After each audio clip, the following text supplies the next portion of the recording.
जय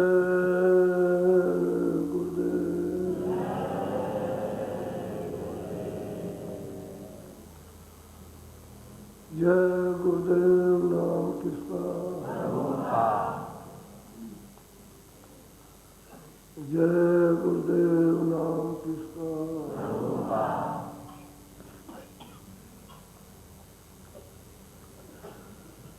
धाम अपने चलो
ये नर नारियों को ये शुभ अवसर बच्चे ठीक करो आवाज ये कभी कभी प्राप्त होता है। अब लोग संसार के कामों में रात और दिन लगे रहते क्योंकि उनसे फुर्सत नहीं मिलती और इन कामों से अंतिम समय तक फुर्सत नहीं मिलेगी। ये ऐसे काम है कि करते करते करते उन कामों की आदत पड़ गई। तो कुछ तो शरीर से करते इंद्रियों से, फिर जब मन अंदर हो जाता है तो मन से बुद्धि से चित्त से करते रहते। तो दिन का काम तो इंद्रियों से हो गया, रात का काम स्वप्न का हो गया, मन बुद्धि चित्त का और स्वप्न में करते रहते। फिर से काम से तो कभी छुटकारा होता नहीं। इसलिए ये अवसर जो मिल रहा और प्रेरित दूर से आ रहे हैं, आने की बहुत सूचनाएं हैं। ये बड़े बात से अवसर मिलता है। इस समय पर सत्संग बिल्कुल शुद्ध और ऊंचा और 2 वर्षों से ऊपर हो गया, सत्संग ही चल रहा और कुछ नहीं चलता। इसलिए जिन लोगों को सत्संग 2 दिन 4 दिन 6 दिन का मिल गया वो अब ये समझने लगे कि अब सत्संग होने लगा और लोगों का इसमें और प्यार भी सत्संग से होने लगा। ये सब अपनी अपनी वृत्तियों को भावनाओं को पहचानते रहना चाहिए कि पहले क्या था और अब क्या होने लगा। अपने को बदलते हुए अपनी तरफ देखना चाहिए कि हमारी चाल इंद्रियों की चाल बदल रही है, पहले जैसी नहीं है, उसका रुझान होने लगा चलने की तरफ होने। तो अब धीरे धीरे धीरे जैसे जैसे सत्संग आपको मिलता जाएगा वैसे ही आपका रुझान परमात्मा में बढ़ता जाएगा। सबसे बड़ी चीज़ यह है कि सूरत तो अपने पास बैठी है, मनुष्य रूपी मंदिर में दोनों आँखों के मध्य में बैठी है और ये हिस्सा ऊपर का कहलाता है, शरीर का नहीं कहलाता। शरीर का हिस्सा आँखों के डंडों के नीचे क्योंकि आंखें नीचे है डंडे के, ये है उसका डंडा, ये इसके नीचे आंख है, और सूरत बैठी हुई है किस्मत ऊपर। तो सबके पास बैठी है, यानी कोई भी हो सबके पास है। पशु पंछियों में भी डंडा है, उनकी भी आंख मतलब डंडे के नीचे ही है। कीड़े मकोड़े उनकी भी आंख डंडे के नीचे। तो वो बनावट किस प्रकार की है कि सूरज को वही ऊपर बैठाया, नीचे है। तो नीचे जो आंख है उसका आकाश तो आपको ये दिखाई देता है, चाहे ऐसे करो चाहे ऐसे करो, सूरज तो ऊपर ही रहेगा, और चाहे सीधे लेट जाओ तब भी सूरज इस आकाश के ऊपर ही रहेगा। आंख बंद कर लो तो ये आकाश दिखाई नहीं देगा। ये पहली समझ होनी चाहिए कि जो हमारी आंख है इसके ऊपर है। बाहर की आंखें बंद करोगे तो आकाश बंद, और अंदर की आंख खोलो तो इसके ऊपर। ये सब चीज समझ में, ये जुक्ति करने की, समझने की, देखने की देर में आती है। कि आदमी सोचता है कि अरे ऐसा करता है तो हमारा आकाश तो हमारे ऊपर है, लेकिन जो ऐसे करते रहो चाहे ऐसे करो, सूरज तो इसके ऊपर बैठी है, इस आकाश के ऊपर। तो अंदर की जब आँख खुलेगी, खुलती है, या अंदर का जब शब्द सुनाई देता है तो इस आकाश के ऊपर वाला, ये नीचे वाले तो ये शब्द हो रहे, इन सब शब्दों को तो ये कान सुनेगी, और अंदर का जो कान है उस ऊपर वाले शब्द को सुनेगा, ये इस आकाश के ऊपर है। तो उसी के सुनने के लिए सब महात्माओं ने कहा, ये नाम है, ये शब्द है, ये आवाज है, ये वाणी है। अब इसका सब भूल गए, अब इसको जानते ही नहीं कि आपके पास ये। अब जो कुछ भी दिखाई सुनाई देता सब शरीर के अंदर कुछ है, खाली शरीर के अंदर दरवाजे पर सूरज है और कुछ। ऐसा उसने मनुष्य शरीर का ढांचा और ऐसा उसने रास्ता यानी गोपनीय कर दिया कि आपको समझ नहीं आता, चाहे कुछ भी करे, बाहर कुछ भी पूजा पाठ ये वो सब करे, लेकिन जब तक अंदर धसने वाला जब तक नहीं मिल जाता अंदर का रास्ते, तो अपने किसी को नहीं पता, तो किसी को नहीं मालूम। जो सत्संग सुनते रहते हैं, तो चार दिन सुन जाते हैं तो उनकी बुद्धि चक्कर खाते कि हम शरीर के ऊपर हैं, और मतलब ये है कि हमारी आँख शरीर के ऊपर है, जो एक आँख है और दो आँखें शरीर के नीचे, यानी डंडे के नीचे। तो इसलिए आपको ये आकाश मालूम होता है कि ऊपर है, आकाश नीचे है, जहाँ सूरज बैठी है उसके नीचे आकाश है, आकाश के ऊपर सूरज बैठी है। अब यही महात्मा और साधकों को लोगों ने नहीं पहचान पाया कि उन्होंने कैसे पढ़ाया, कैसे कराया, कैसे दिखाया, कैसे सुनाया, और कैसे रास्ता और किधर से नाम आ रहा, वो किसी को पता नहीं। वो तो जब उनके पास बैठे और कुछ सुने, कुछ समझे और कुछ बताया जाए और करे तभी समझ में आएगा, ऐसे कुछ नहीं आता। तभी तो एक आध दिन सुन करके और नामता दे के चले जाते हैं, तो वो बैठे रहते हैं, 6 महीने लग जाते हैं।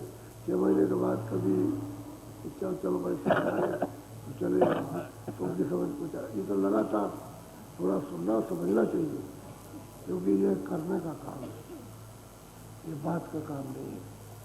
ये बात करते रहे, ये करने बात से अलग है, यानी सूरत का काम बात से अलग है। ये शरीर की बात है, वो ये जड़ है, वो चेतन। तो चेतन की चीज़ तो चेतन ही दरवाजे पर मिलेगी, और जड़ की चीज़ जड़ दरवाजे पर। तो इंद्रियों के दरवाजे क्या जड़ है, और सूरत का दरवाजा चेतन। तो चेतन तक आवाज़ उसके ऊपर से आ रही और जा रही और आ रही और जा रही, और उसका तो आखिरी पोल है, ऊपर से आ रही और वापस लौट आती भी जाती हुई वापस लौट जाती आ जाती, वो तो शरीर का पोल वही तक आएगी, और बाहर की आवाज़ बाहर की और ये आवाज़ बाहर की। तो इसका कोई आधार नहीं, यानी कोई टिकाव नहीं, कोई खिंचाव नहीं, कोई पकड़ नहीं। वो तो आवाज़ आई, कान सुन लिया, तो ये भी कान अंदर ही किया, अंदर के कानों को देते, तभी तो बुद्धि उसको समझेगी, क्योंकि बुद्धि तो ये तो ऊपर बैठी है, ये ऊपर बैठी है, और फिर बुद्धि की बैठक नीचे भी, इंद्रियों के घाट पर भी है, तो वो उतर सूरत नहीं उतरती। सूरत की धार से मन बुद्धि चित्त अहंकार उतर जाएंगे और हर घाट पर आ जाएंगे। इधर गले में, इधर सीधे पर, इधर नाभि पर, इधर इंद्रिय द्वार पर, गुदा चक्र पर आ जाए आते, तभी ये क्रिया होती है। अगर मन उतर के ये ना है और इंद्रियों के दरवाजों पे ना बैठे तो फिर क्रिया बंद, ये नहीं हो सकते। तो फिर ये वैसे इनकी बैठक यहाँ है दोनों आंखों के, यानी मतलब ये है कि जहाँ सूरज बैठी उसके चारों तरफ। अब उसकी धार से तो मन बुद्धि चित्त को और अहंकार को किसका आधार मिला? सूरत के, सूरत के प्रकाश का और सूरत की आवाज का, क्योंकि सूरत में भी आवाज है और सूरत में प्रकाश है। अच्छा, इसमें भी खुशबू है, सूरत में भी खुशबू है, इसमें भी है, क्योंकि ये उसी का अंश है। तो वो बहुत ज़्यादा ही है, थोड़ा सा जरा सा, लेकिन इससे ज़्यादा खुशबू है, यहाँ की चीज़ों से ज़्यादा है। अब वो मिलोनी की वजह से पता नहीं चलता। अभी अगर इसको मिलोनी से निकाल करके और सामने आंखों के सामने खड़ा कर लिया, बहुत खुशबू, बहुत सूरत दी इसी सूरत में, तो इसको आधार नहीं मिलता। अब मन बुद्धि चित्त को तो आधार मिल गया नीचे उतरने का, सूरत के शब्द से, सूरत के प्रकाश से उससे उतर गया। और इंद्रियों के दरवाजा बैठ करके तो सूरत के उससे रस लेता है। वैसे इंद्रियों में कोई रस नहीं, चाहे आँख हो, चाहे कान हो, और चाहे मतलब है कि गुदा चक्र हो, चाहे हृदय हो, चाहे नाभि, उसमें कुछ नहीं। लेकिन उसी के उस प्रकाश से और उसी के उस ठंडक से यह उसको चढ़े का आनंद लेता है मिलोनी के साथ, तो उसको अस्थाई मिलता नहीं, तो मन भागता रहता है। बैठे यही है, चारों तरफ देखते बैठा, अगर मन हट जाए, बुद्धि हट जाए, चित्त अहंकार, तो सूरत तो निकल जाएगी, तब तो निकल जाएगी। लेकिन ये घेरे रहते चारों तरफ, और ये इसको जब बदहोश कर दिया तो इनको काम करने का मौका मिल गया, अपना अपना काम करते रहते। अच्छा, जब आपको इधर से उलट जाते और जब आपको निद्रा कब आएगी? जब ये ऊपर पहुंच जाएंगे, इधर कोई काम नहीं करेंगे, न गले में, न इधर, न नीचे। जब कोई काम नहीं, फट निद्रा आ जाएगी, और जब उतर जाए फौरन जाग जाएंगे। आप सोते रहो, जागते रहो, तो ये काम करते रहेंगे इधर इंद्रियों के दरवाजे पर, और जैसे ही ऊपर चढ़े तो नींद आ गई, बस हो जाए। तो फिर यह है कि जब नीचे उतरता सोने में तो यहाँ आ जाता है, तो इसको यहाँ आकर के पकड़ियाँ मिलती है, बहुत स्वभाववान है, 3 लोग की छाया है, उस पर आकर के उसको मेरे ऊपर घूमने लगता है छाया पर, और सूरत के प्रकाश में छाया दिखाई देती है, उस पर घूमता है। तो ऐसा ऐसा उसको मतलब ये है कि देखने को मिलता है, ये उसने कभी नहीं देखा ऐसा रूप या कोई चीज़ उसको दिखाई देगी, ऐसा तालाब, ऐसी नदी, ऐसा पहाड़, ऐसा समुद्र, या ऐसे वन, या ऐसे बगीचे दिखाई देंगे। 3 लोग का नक्शा। तो घूमते घूमते घूमते घूमते घूमते और वो जब नीचे की तरफ आता है तो यहाँ मध्य नली भी आ गया, या ऊपर से जो नली आ रही है उसमें से सीधी ठंडक आ रही, तो फिर वहाँ चुप हो जाता है, पकड़ियों में घूमना बंद कर देगा। तो जब नींद खुलेगी तो यही सब लोग कहते लगे कि हम ऐसे आज सोए कि हमको होश नहीं रहा। तो मन चुप हो गया, जब ठंडक पाने लगा तो चुप हो गया, इसकी वजह से होश नहीं रहा। और मन अगर ठंडक नहीं मिलती तो ये अपना काम करता रहता है, चला तो सिमट जाते, बस सिमट करके बस हो जाता। अब ये किसी को भेद मालूम नहीं, पढ़ो।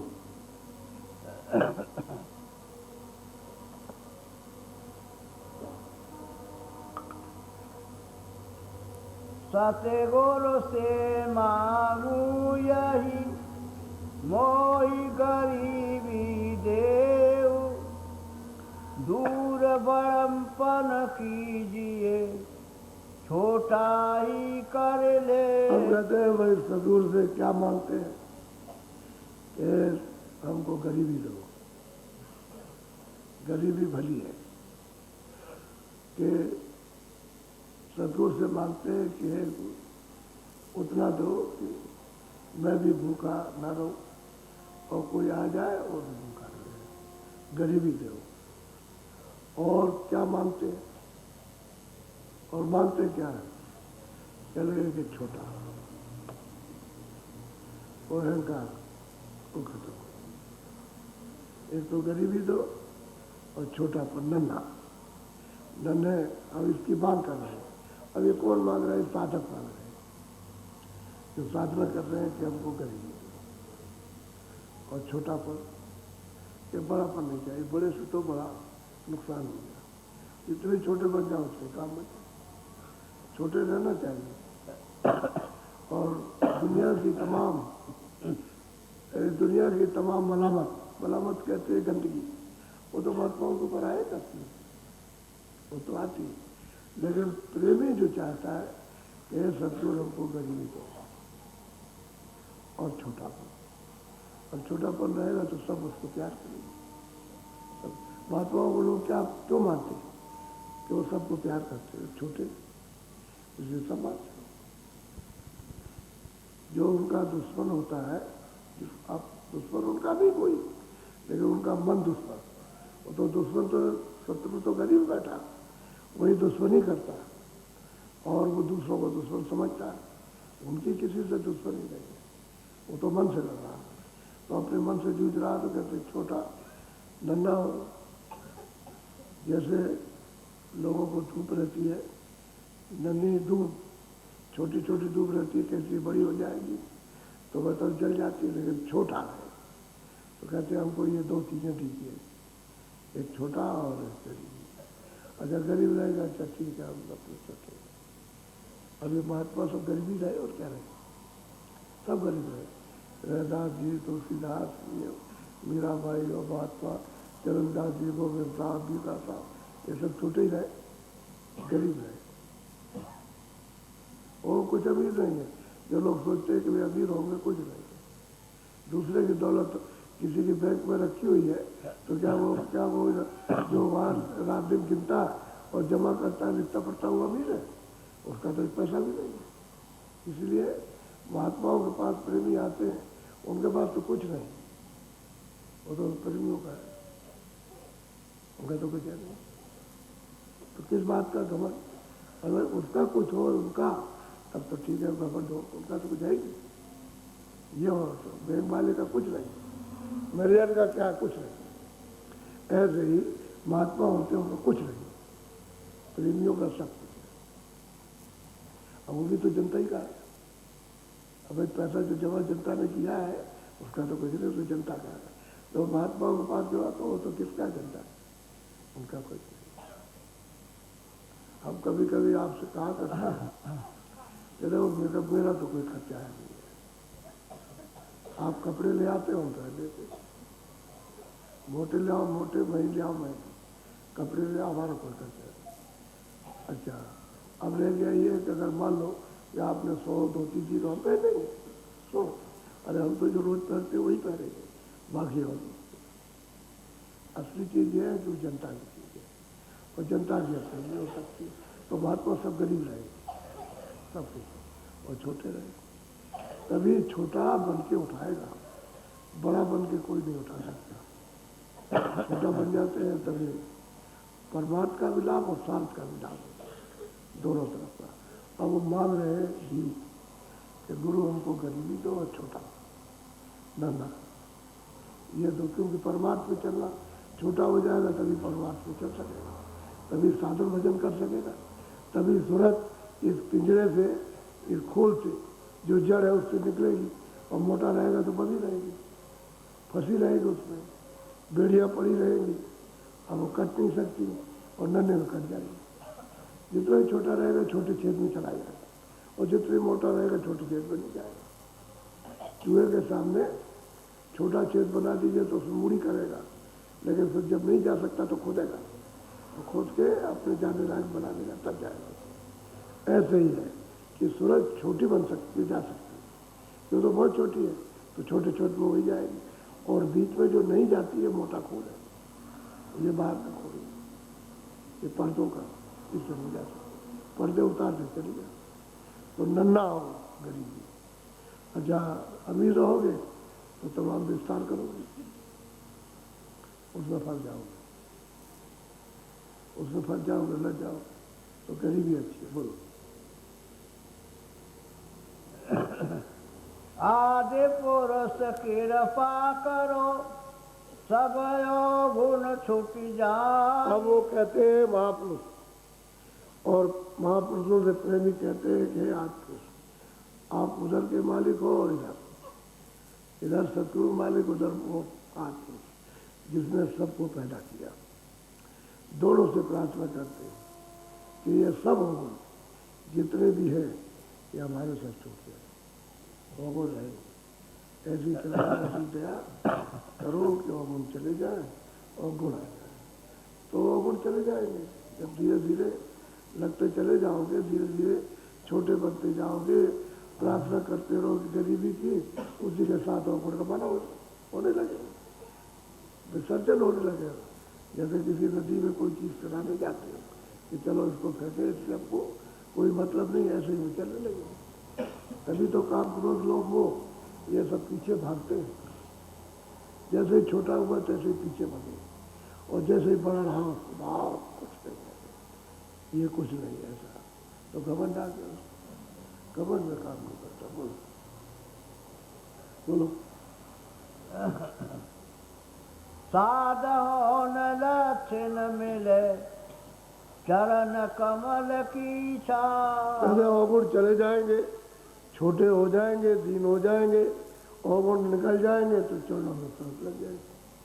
तो चलो रस ली, चलो का ही बना, एक बाहर के चरण और एक भूत के चरण, चेतन चरण, एक जड़ चरण, जड़ और चेतन। शरीर होता है जड़ और चेतन, जड़ और चेतन। लेकिन जब चेतन धार से मिल गए तो ऊपर से नीचे तक उसकी धारा चलती है। इसीलिए लोग चरणों का सहारा लेते हैं। तो बाहर और अंदर, जब अंदर सूरत ढक जाएगी तो चरण कमल प्राप्त करेगी, तो वो नूर ही घूम रहेगी, प्रकाश ही प्रकाश, उसमें देही नहीं है, कोई शरीर नहीं है उसमें, उसको नूर ही नूर, वो चरण मिलना चाहिए। तो वही उसमें दर्शन करती है अपना, तब देखती है मैं तो अरूप, मेरा तो कोई रूप नहीं। उन्हीं चरण कमलों में उसमें जब अपने दर्शन सीता है, वो दर्पण है आंखों के सामने, वो मतलब एक खिला हुआ ऐसा, उसमें कोई बिलोडी नहीं है। चारों तरफ से तो है लेकिन बीच में कोई बिलोडी नहीं उस शीशे में। चारों तरफ से लकड़ी जड़ी रहती है शीशे में, ऐसे लकड़ी फ्रेम बना रहता है, लेकिन ये बीच में वो शीशा साफ दिखाई, तो उसमें अपनी मूरत साफ दिखाई देती। तब वो सूरत कहती कि मेरा तो कोई रूप नहीं, मैं तो अरूप हूँ। इतनी सुंदर है कि इसको सुंदर या कोई चीज़ यहाँ है ही नहीं, वो तो सुंदरता तो वहीं मिलेगी जब पर्दे उतर जाएंगे। तो उसने शीशे का, शीशे में अपने दर्शन कर लिए, तब वो चरण कमल लग जाती, उन्हीं का उसमें लिपट जाते। जैसे आपने देखा होगा कि शीशा रखो घर में तो चिड़िया आती है, चोट मारती है, तो वो समझती कि हो चोट पाती है, अपने रूप को देखती है चोट पाती है। यह तो ये समझती हो कि दूसरी चिड़िया लड़ रही है, दूसरी बैठी है, ऐसा अपने को समझती, लेकिन वो देख रही है। अब इतना उसको बोध नहीं है, लेकिन वो देख रही है शीशे में, तभी चोट मारती। ऐसे ही सूरत जब उसमें देखती है तो अपने रूप को देखती है, तभी लिपटती है। और जब रूप नहीं देखेगी तो वहाँ कोई शरीर नहीं, चरण कमलों में कोई शरीर नहीं, उसका फ्रेम जरूर बना हुआ है उसका, और इतना सुंदर है वो चरण कमल की, मतलब उसकी महिमा किसी ने भी नहीं कर पाई। सब चरण कमल कहकर चले गए, मैं नहीं कर सकता, महिमा सूरत की भी नहीं कर सकते जो उसने अपना रूप देखती। बोलो। तुम्हारी शक्ति अपार है, लीला का नहीं अंत। और वो प्रेमी भक्त सेवक आज्ञाकारी कहता है आपकी शक्ति अपार है, और आपकी कितनी महिमा की जाए उसका कोई पारामार कोई अर्थ नहीं है। सच्ची बात है कि जो यहाँ महापुरुष आते हैं उनकी लीला को, उनकी महिमा को, उनकी शक्ति को कोई नहीं जान सकता। अपार शक्ति है और अपार महिमा, चाहे जितना गुणगान करो कुछ नहीं, ना के बराबर। उनके महापुरुषों के गुणगान नहीं हो सकते। और ये बात से जो लोग करते हैं वो तो खिलवाड़ रहता है, जैसे बच्चे खेलते रहते हैं, ऐसे अपनी बुद्धि का खिलवाड़ रहता है। सत्यता वास्तविकता बोध और ज्ञान तो अंदर धस करके पाया जाता। तब वो सबने वर्णन किया कि भाई आपकी शक्ति अपार है और आपकी कोई महिमा नहीं कर सकता गुरु। इसलिए वो सब मार गए, दान मार रहे कि हमको गरीबी दीजिए, हमको ये दीजिए, हमारे अवगुणों को दूर कीजिए और चल करो लगाए। बोलो। शरण दास यो कहत है ऐसे तुम भगवंत। अब वो कहते हैं भाई सच्ची बात तो ये है कि अगर उसका रूप बनना है तो ये तो सब विकार, सब पर्दे सब उतार देंगे। यदि सब अवगुण चले जाए, गुण आ जाए। अभी अवगुण जाए तो गुण गाय हो जाए। अवगुण नहीं जाते इसलिए गुण नहीं पकड़ पाते, तभी अंदर चल नहीं पाते हो, दृष्टि नहीं ठहर पाती है, कान उधर सुन नहीं पाते, दरवाजे पर नहीं बैठ पाते। अवगुण चले जाए तब तो ये सब छोड़ दें साथ आपका, तब तो स्थिर हो जाओ, तब तो उसमें चले जाओ, छोटे बन जाओ और गरीब रहोगे, अच्छा रहोगे। मालिक उतना ही दे। और हम अपना बात कहते हैं कि हमारे पास तो कुछ नहीं था, भजन करते थे, बहुत अच्छे थे उस समय, बहुत बहुत अच्छा, बड़ा बहुत अच्छा। कोई किसी का आफत खोली नहीं, मुझसे बड़ी कोई झंझट नहीं। ये तमाम झंझटी झंझट से चिल्ला रहे हैं, रो रहे हैं, ये कहते हैं कि भाई हमको ये तकलीफ, हमको ये, हम गरीब है, हमको ऐसा मारता है, वैसा करता है। ये सब चारों तरफ से चिल्लाहट होती है। इससे तो अलग थे, बिल्कुल बहुत अच्छे थे, कुछ नहीं।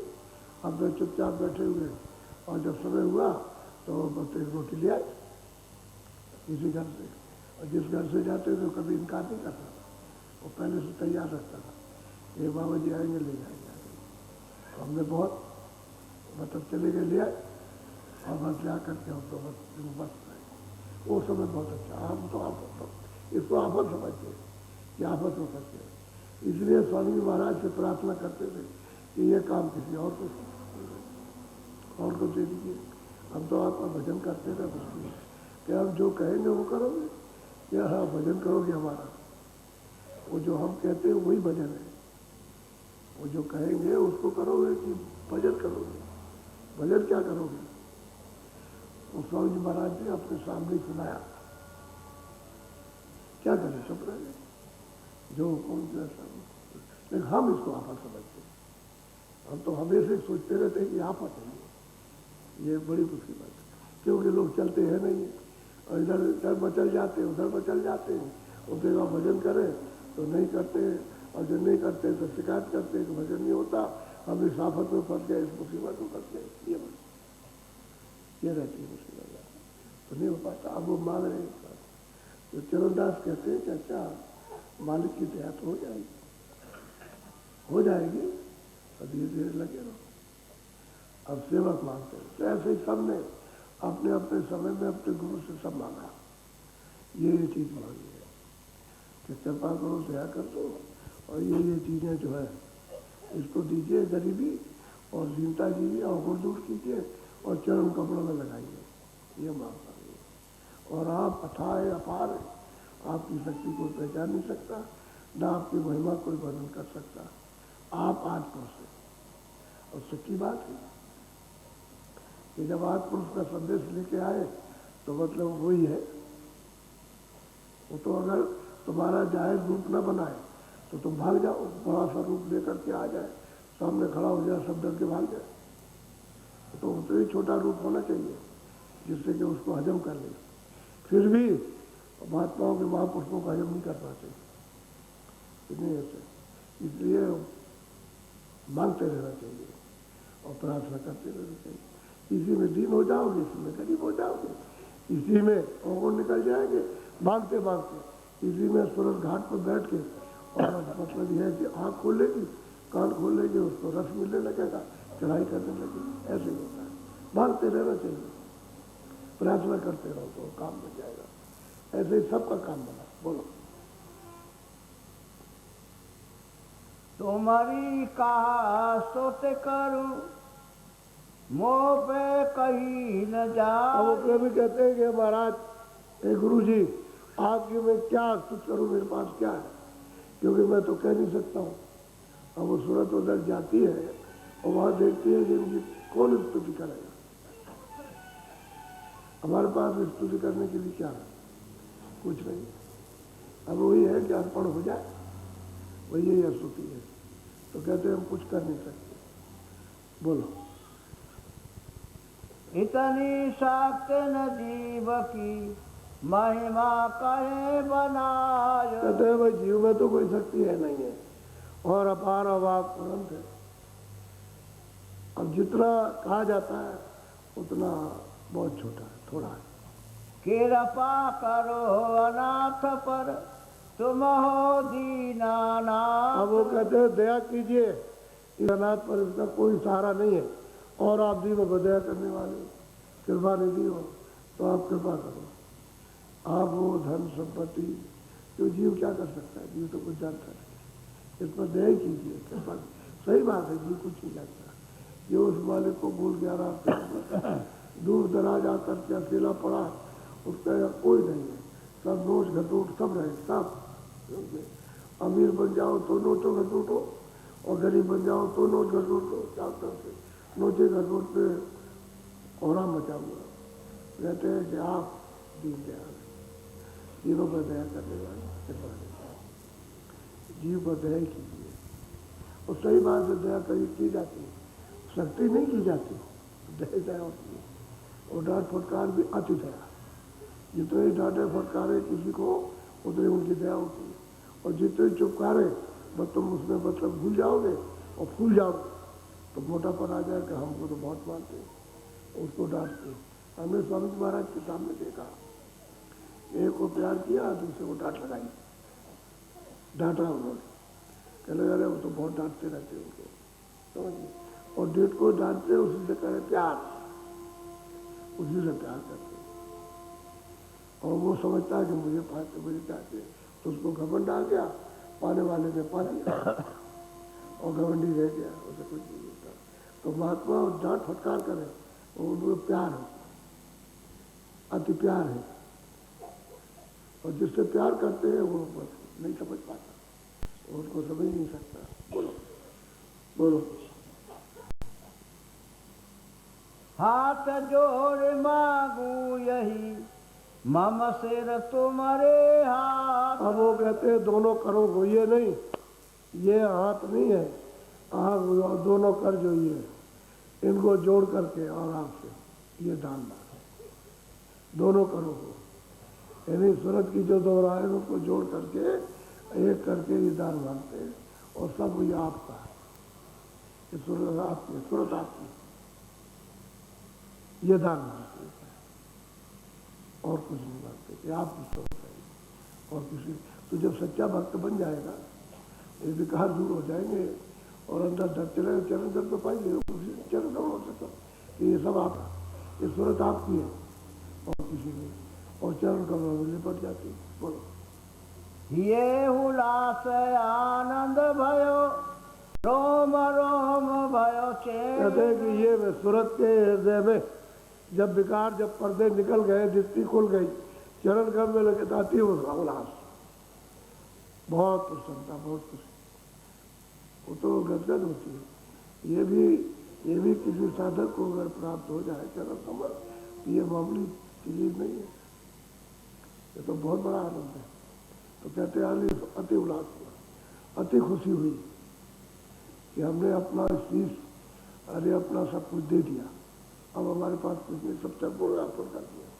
बाहर से नहीं, बाहर से क्या देना, बाहर से क्या दे सकता, उसे पता ही नहीं बाहर से देना, वो तो कुछ नहीं। तो शीश उसको दोनों करों को जोड़ के और चढ़ा दे सूरत को, चलो बस। बोलो। भय पवित्र कान ये सोने सोने तुम्हारे बेन। कहते हैं कि फिर वही कान, ये कान नहीं, उस सूरत के कान, आपके बैन, आपके वचन, आपके शब्द, आपकी बोली, आपकी आवाज, आपका नाम सुन सुन करके पवित्र हो गए। दृष्टि भी पवित्र हो जाए, कान भी पवित्र। तभी तो आप उसको शब्द को पकड़ते, तभी तो आवाज को पकड़ते। आवाज मतलब बोली, यानी आवाज नहीं, पहले तो दूर होने के कारण तो किसी को नहीं सुनाई देता, कोई वहाँ से बोले वो तो बोल रहा साफ, लेकिन यह आवाज़ आपकी समझ में नहीं आ रही। तो दौड़ के आता है कि भाई तुम उनकी बोली सुन रहे हो? कह रहे भाई कुछ समझ में नहीं आ क्या कह रहा, तुम बताएगा आकर के ये कह रहा। तो दूर से मालूम होता है कोई बाजा बज रहा, कोई आवाज़ हो रही है, कोई कुछ आवाज़ किसी तरह की एक आवाज़ एक रस हो रही है, छोटी हो या बड़ी हो, लेकिन जब निकट में जाएगा तो बाणी बाणी मतलब है कि बाणी उच्चारण हो रही है। कहते हैं आपकी बोल, आपकी बाणी, आपके वचन यदि सुन सुन करके कान और आंखों में और चरण कमल मिलेगा तभी बोल सुनेगा, तभी आवाज़ सुनेगा, तभी बाणी सुनेगा और पवित्र हो जाएगा।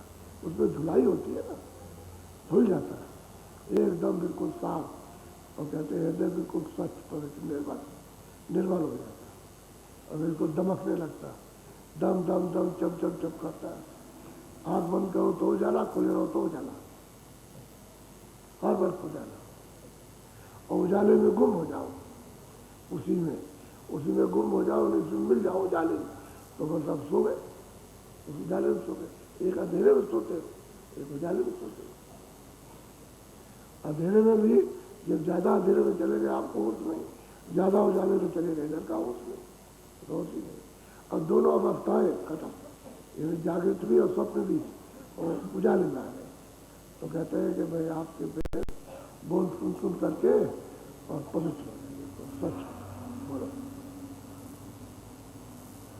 गुरु के वच तुम होई, करो भव सागर पार। और वो प्रार्थना तुरंत करती है कि ऐसी दया ऐसी कृपा करो, आपकी महर दृष्टि हो जाए कि भवसागर से पार करो। अब भवसागर का जो स्थान है वो तो त्रिकुटी तक है, ये पिंड लोक है यहाँ आंखों तक, और ऊपर में है लिंग लोक, और फिर लिंग लोक के ऊपर में सूक्ष्म लोक सैदल कमल के, और सैदल कमल के ऊपर में त्रिकुटी है वो ब्रह्म, यानी फिर वहाँ तक है भवसागर, वहाँ तक संतों को आना हो जाना है। उसके पार उतर जाए तो निकल पार हो गए। तो प्रार्थना करती है ऐसी दया ऐसी कृपा करो कि इनसे पार कर दो। क्यों पार कर दो कि जन्म न मरना फिर न हो कभी। मान लो कि 500 वर्ष बाद आ गए, 1000 वर्ष वहाँ तो यहाँ गए, फिर यही कर्म करेंगे, फिर ये बंधन में बन जाएंगे, तो वह सागर से पार तो होगा नहीं। और यही कि तो उठा करके वहाँ कर दिया, और वहाँ से जब बाढ़ आई तो वहाँ से भगे, तो वहाँ चले गए जंगल में, वहाँ कुछ भी नहीं। वह यही है कि उधर से बैठा है, चलो वही आराम मिल गया थोड़ा सा, और फिर उसके बाद उतार दिया, जब भोग लिया तो यहाँ आ गए, अब ये फिर तिब्बत हो। तो कहते हैं भवसागर पार करो, तो भवसागर ब्रह्म स्थान तक है, ये भी बोल सुन करके ही जाना, आवाज़ को पकड़ के ही वहाँ पहुँचना, ऐसे नहीं। तो ऐसी कृपा और दया करो गुरु महाराज कि भवसागर से पार करो। अब तो सुनने को अब मिला, पहले तो सुनने को नहीं मिला था। अब दया और कृपा तो ये हुई कि आपने हृदय पवित्र कर दिया, ये हृदय पवित्र, इसमें आँख खुल गई, कान खुल गए, आपके बेन सुन रहे, आपके ये रूप को देख रहे, आपकी कृपा हो गई, पार कर दो। बोलो। जीव ब्रह्म कर देत, हरो तुम सारी व्यास। कहते हैं कि भाई जीव को तो ब्रह्म कर दो, ईश्वर कर दो, ब्रह्म कर दो। कितनी बड़ी बात कही कि आप ईश्वर कोटि पहुंचा के ईश्वर कर दीजिए, ब्रह्म कोटि पर पहुंचा करके ब्रह्म कर दीजिए, पार ब्रह्म स्थान पर पहुंचा के पार ब्रह्म कर दीजिए, समझिए, और इसको वहाँ पहुंचा दीजिए जिस समुद्र में समुद्र हो जाए इस जीव। हम नहीं चाहते कि आप ब्रह्म करो, हम ईश्वर करो। हम नहीं बनना चाहते ब्रह्मा विष्णु महादेव, ना हम स्वर्ग चाहते, ना वैकुंठ चाहते, ना और कोई लोग, वो चाहते हैं कि उसी में मिल जाए, पार कर। अब यह है कि सुनते हैं, जब अनुभव करती है तभी कहती इसलिए है कि औरों को भी इसका लाभ हो जाएगा। प्रार्थना इसलिए करते हैं, इतनी ऊंची प्रार्थना वो कौन करेगा? जो उसको देखेगा, जो पाएगा, जो पहुंचेगा, वो प्रार्थना करना गुरु के सामने कि दया करो, कृपा करो, जैसे हमको किया ऐसे इनको भी पार कर दो। इन जीवों को कृत जीव बाल पग है, बेचारे उनमें कोई बल नहीं है, चल नहीं सकते, पता नहीं उनको कहाँ जाना कहाँ से आना, तो कुछ नहीं मालूम, तो दया मांगे। बोलो। आदि पुरुष परमात्मा तुम्हें नभाऊं माथ, चरण दास पर निवास दे की जय मोई सनाथ। अब कहते हैं भाई आज जो सब परम पुरुष है, जो सतलोक में जो विराजते हैं, पांच पुरुष उन्हीं से सब कुछ हुआ। कहते भाई हमको और कुछ अच्छा नहीं, हमको तो वही दीजिए हाथ में, उसकी कृपा दया हो जाए। गुरु से सब मांगते हैं, जब जब आए महापुरुष तब तक सबने मांगा। अब ये है कि मांग तो जब होगी जब सत्संग मिलेगा। संसार की कोई भी चीज हो, जब तक आप उसको जान नहीं लेते तब तक मांग नहीं सकते। ये क्या है, जब आपने जाना कि हाँ ये है तो थोड़ा सा और दे दिए, थोड़ा और दे दिए, फिर मांगने लगते। ऐसे ही परमार्थ ऐसे, तो यहाँ से तृप्ति नहीं होता, तृप्ति हो जाए तो आज अपने पुरुष को जहाँ से आए वहीं ऐसी कृपा को दया कर सकते, सदा के लिए सबके जाल से निकल जाए, ये मांग है।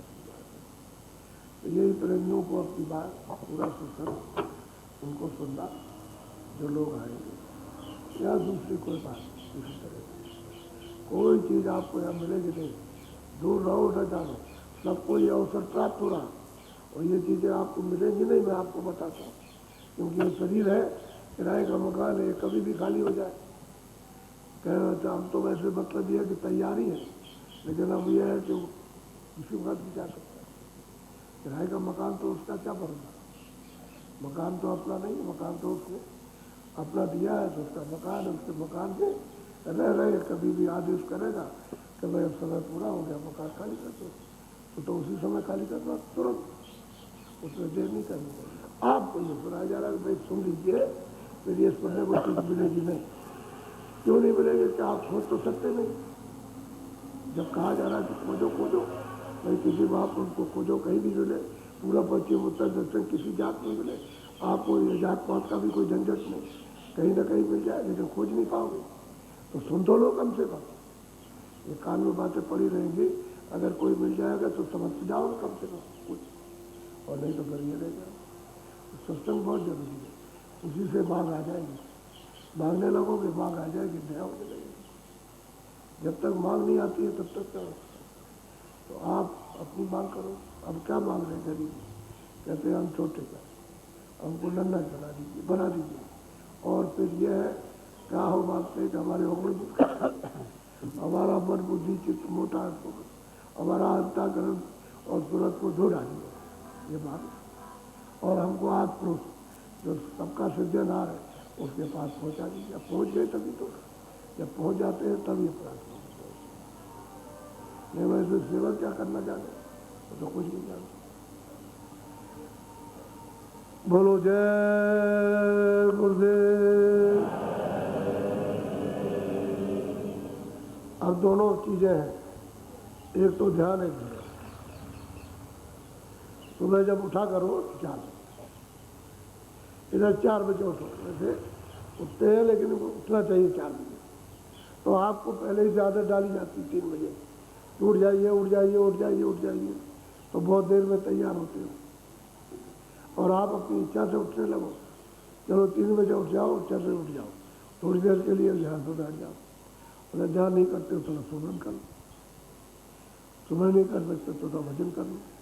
अगर सुमरन भजन न बने, ध्यान न बने, तो कोई प्रार्थना चुपचाप अंदर ही अंदर करो, तो उससे आपको निर्मलता आएगी। यानी मन बुद्धि चित्त कहीं रुकेंगे, फिर आपकी थोड़ी देर प्रार्थना के बाद रुचि बनेगी, तो थोड़ा सुमरन कर लो। मान लो आपकी इच्छा उखड़ गई कि नहीं हम ध्यान करेंगे, तो ध्यान में बैठ जाओ। और थोड़ी देर बाद इच्छा उखड़ी कि अच्छा आप ध्यान नहीं करेंगे, भजन करने, भजन बैठ जाओ। ये भी सब चीज़ें आपके पास है। और जब सबसे इच्छा उठ जाए तो रोने लगो, वही बैठे बैठे रो, तो ये सब काबू में हो जाएगी, सब अनिच्छा भी खत्म हो जाएगी, सब काबू में आ जाएगी। और फिर सिमट करके बैठ जाएंगे, अच्छा भजन करो या सुमरन करो या ध्यान करो, ये बन जाएगा। और कुछ नहीं, चलो सत्संग सुने चलते, ये सब हो जाएगा। लेकिन धीरे धीरे सत्संग मिले, इधर में आदत डालिए आप। एक बार कि बहुत सी बीमारियां लेकर आएंगे तो हमने साल भर से दवा तैयार की तो आप खिलाएंगे, लेकिन आप जिस दिन से आपको खिलाए उस दिन से चाय बंद कर लीजिए, कोई चाय नहीं पिएगा, न सुबह पिएगा न शाम को पिएगा, और आदत छूट जाएगी आपकी, पता नहीं चलेगा। आप उस दवा को लीजिए, उसके बाद मालूम नहीं होगा चाय पीछे खत्म। दवा तो लीजिए कम, और उससे बहुत से विकार आपके, उसको अनुभव करोगे।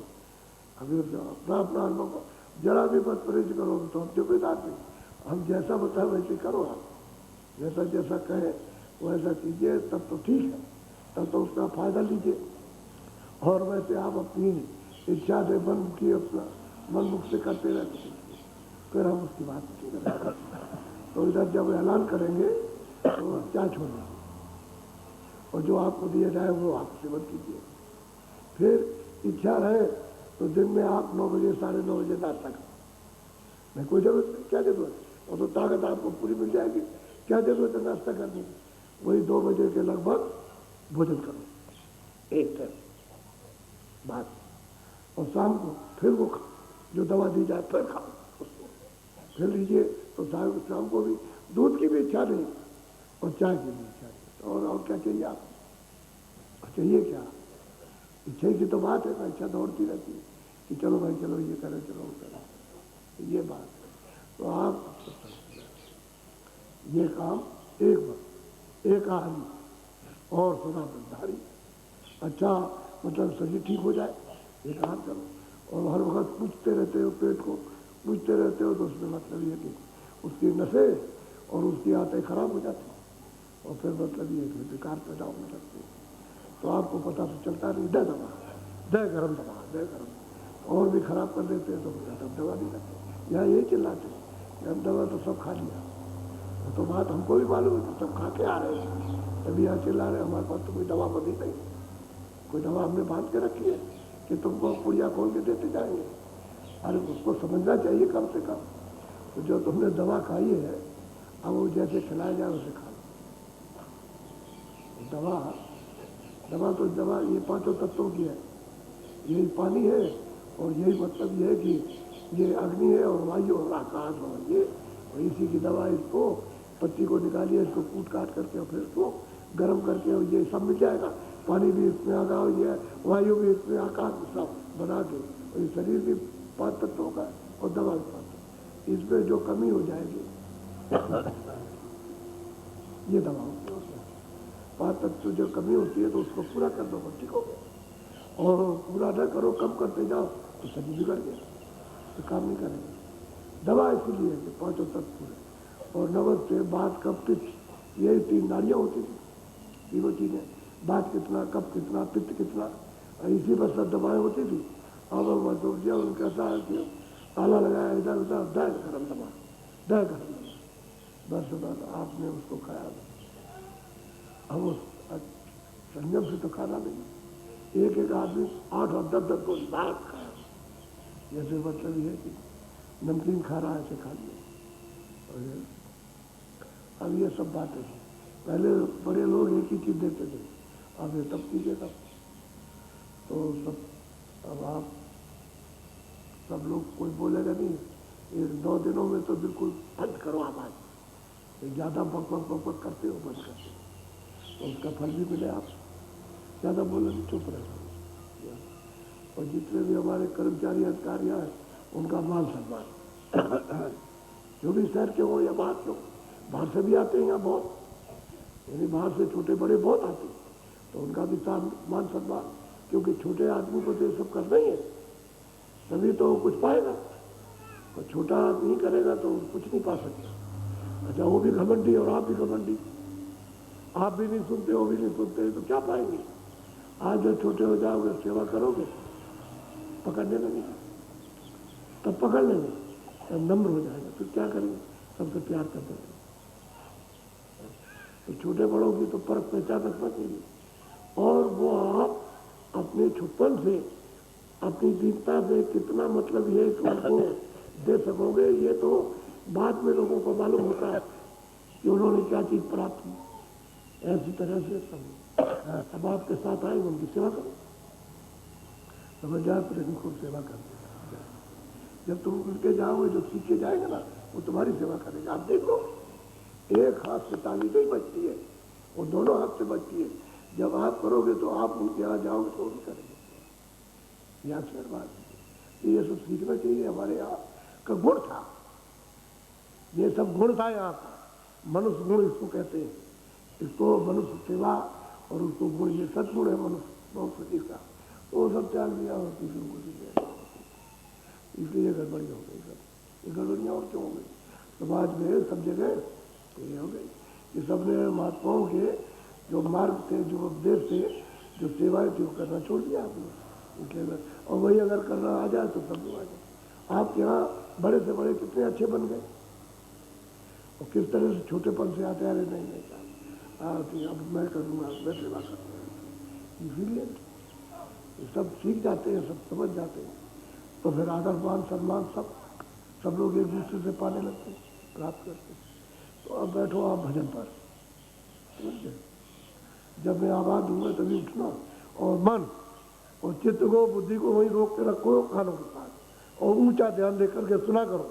और जो भी जिस तरह की भी आवाज आए, उसी को सुनते रहो, सुनते रहो, उसी को सुनते रहो, सुनते रहो, हटो नहीं, बराबर सुनते रहो। जब कभी मन हटे तो फिर उसको वहीं रोक करके रखो, सुनते रहो। इतना ही काम करना, उसी में तो सब बदल जाएगा। ठीक नहीं से बदलता, वैसे तुम देखते रहोगे तभी तो बदल जाएगा। बैठ जाओ भजन पर, सुनीकर बोल, वहाँ मंदिर पर सुनता हूँ, यहाँ लोग आ नहीं सकते, इसलिए मंदिर पर, मंदिर के पीछे चलो, छोटा मंच बना हुआ वहीं पर होगा, क्योंकि अब ज्यादा लोग आ गए। बोलो जय